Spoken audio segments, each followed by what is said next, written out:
Hello, Keith Rucker here at VintageMachinery.org. Guys, today I thought I was done with these little casters for the Vise cart, the new Haven Vise cart.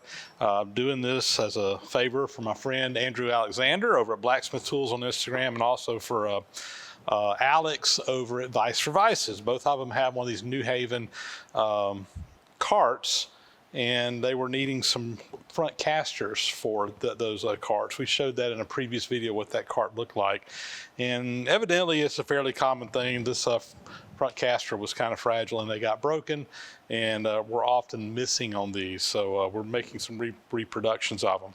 But Alex contacted me and he asked if I could do one more favor for him related to it. And on one that he has, the little casting on the front that has the stem that goes down in this was also broken. He has repaired the casting part of it, but there's a shaft that goes down in here, and he needed a new shaft made. So he asked me if I could do that. He sent me a little chicken scratch drawing, fairly simple part of what he needed. And basically it's a piece of 1.1/8" steel that drops down in this hole, and down in the bottom there's a it goes down to a smaller diameter, and then there's a taper that goes between the two. And he will mount this up into his front of his Vise cart, and everything will be great. So I went back to my stock rack back there, and I needed a piece of 1.1/8" steel, 8 inches long, and I dug around, and I could only find one piece of 1.1/8" stock, and I said, oh, I don't know if that's 8 inches. I put the tape measure to it, it's exactly 8 inches long. What's the odds of that? So anyway, this is what we're going to make it out of, and we're going to go over here to the lathe. First I'll show you the drawing, then we'll head over to the lathe and get this thing knocked out.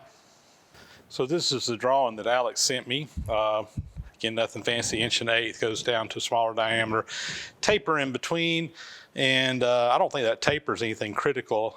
It just kind of transitions from one to the other. There's a little piece of that rides on in there, but it kind of floats wherever it fits. So again, I don't think it's anything super critical. Here's my stock.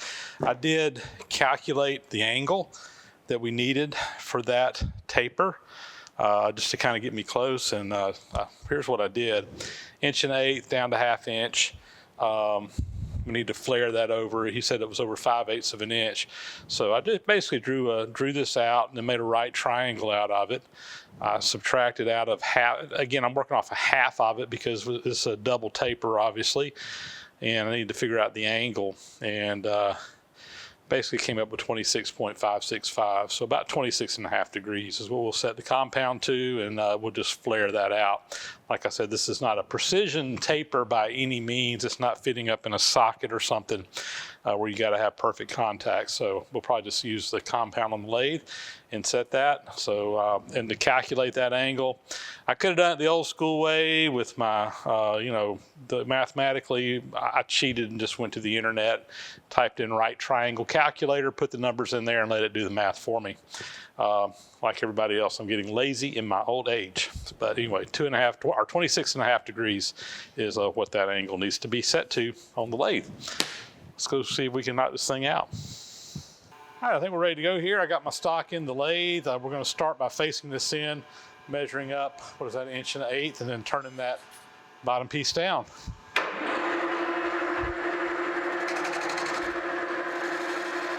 We'll just get that cleaned up. And that'll work. I'm going to set my Z to 0 right there.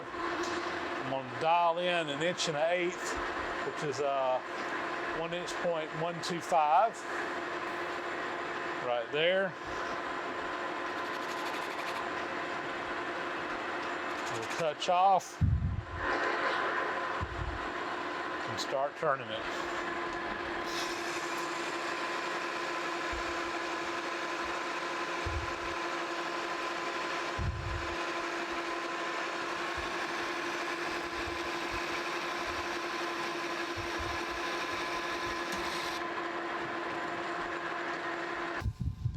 I'm going to get a measurement of this, and we'll put this in digital readout, and then we can just dial down to where we're at. So that's 1 inch and about 8 thousandths. So we'll 1.008 on the digital readout.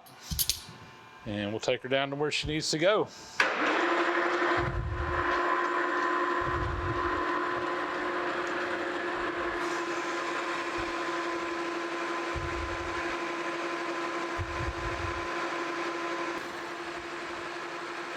Taking about 100 thousandths per pass.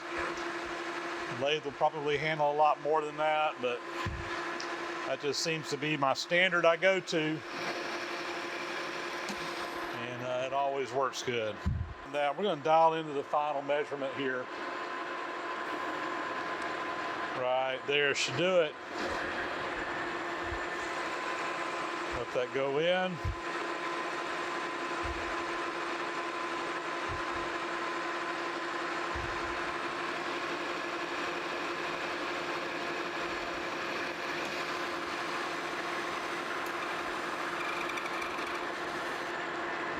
Go.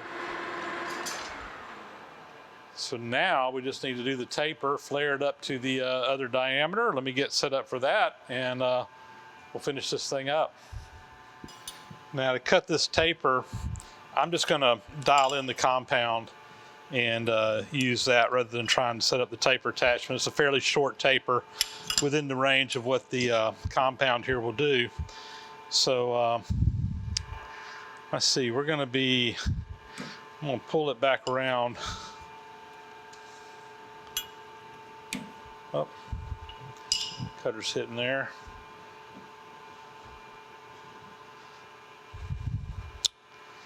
Let's see, I think I'm going to actually, I'm going to cut in this direction, but I want to get my handle back here so it's not close to the chuck.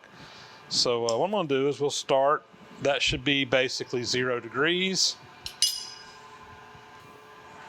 And pretty much right on the 0 mark there. So I'm just going to dial in on the scale here the 25.5 degrees, which is about right there. Again, this is not a super critical measurement. We'll lock everything down and we should have our taper angle set. We'll reset our cutter here in just a second. Let me get this tightened down and we'll be ready to go.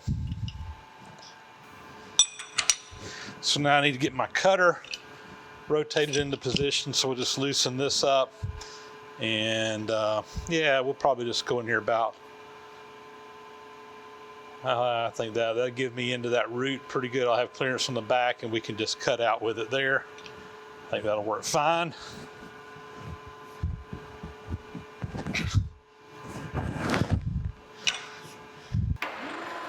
And now we can just come in here and we're just going to manually feed our compound, and we're going to cut that taper.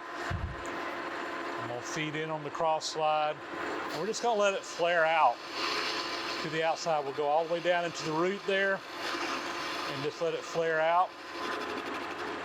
And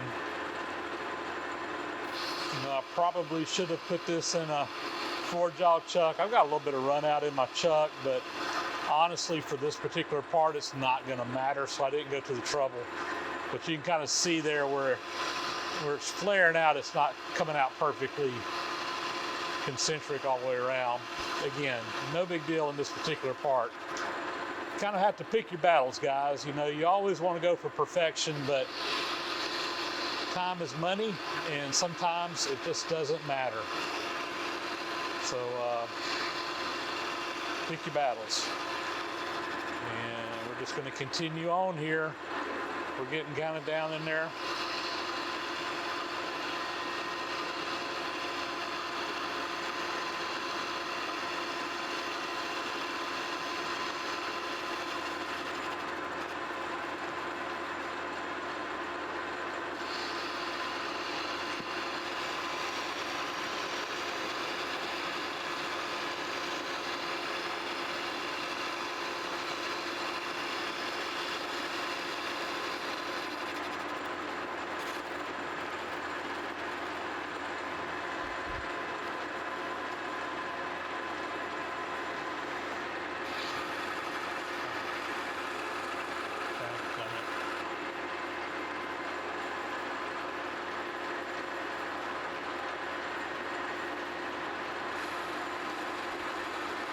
Well, I kind of messed up. I wasn't hitting enough. I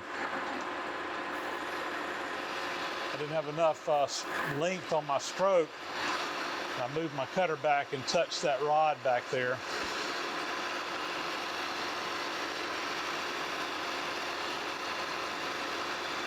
Again, I don't think it's going to matter for this particular part, but that aggravates me. And that's pretty much it. I don't like how that looks. So let's see what we got here. This is the one. I went over there and looked in I don't have another piece of stock that size unless I turn down the whole thing or ordered a new piece. And, well, that's got that little mark in it. I'm not happy with it. The way this is going to work, it's not going to matter. So basically what happens is we got the larger bore here.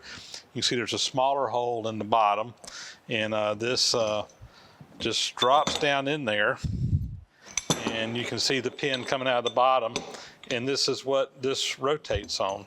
This is mounted up inside of a casting, and there's a hole in here for a cotter pin and a washer, and he's got it marked on there. But I think what I'm going to do is I'm going to not drill that because I don't know exactly where it needs to be. And once he gets this thing finished up and gets it actually mounted on his Vise cart, he can come in there, put a washer on it, drill a hole. I mean, it's just a hole. You can do it with a hand drill. It's not a big deal, and get it exactly where it needs to be. Because I'm not sure if this shaft actually touches the bottom of this caster or whether this caster rides on another one and it's a little bit up off the bottom. It's kind of unclear to me how all that works. So I could make it fit where the bottom's out, but my fear is that it may be a little bit higher than that, and then I would have the pin in the wrong place. But I think we're just going to send it like it is. And this is one of the original ones that he sent me to kind of copy everything from. And again, I'm real happy with how all this turned out. And I think that this is going to wrap this project up. Like I said, one of them will go back with the new stem. I got another one for Alex that doesn't have a stem. Of course, this is his original. And then one of these will go to Andrew Alexander. And I think they're ready to pack up and ship. Well, guys, that was easy. Not a very difficult part at all to make. Fairly simple. But, sometimes they're easy, sometimes they're hard. This one was an easy one. But this is going to wrap up this project. And I can get this stuff packed up and shipped off to the two guys. I need to figure out exactly who needs what. I'll get it in the mail to them. And hopefully, maybe we'll get some pictures of the finished Vise carts and see what they look like. So there you go. That's our plan. All right, guys, with that, that'll be a wrap. As always, thank you so much for watching. Please do subscribe to the channel if you haven't already. Those thumbs up and comments, always greatly appreciated. It helps out a lot with the analytics over on YouTube and their algorithms. Really kind of helps my videos get seen by other people. So greatly appreciate you taking the time to hit that like button, as well as leaving a comment down below. It helps out a lot. And as always, guys, also a big, huge thank you to all the supporters out there who support this site, who contribute through Patreon, contribute through PayPal, contribute through other means, sending stuff in, etc. Really, really couldn't do everything we do here without all your help. And with that, that's going to be a wrap. As always, again, thanks for watching.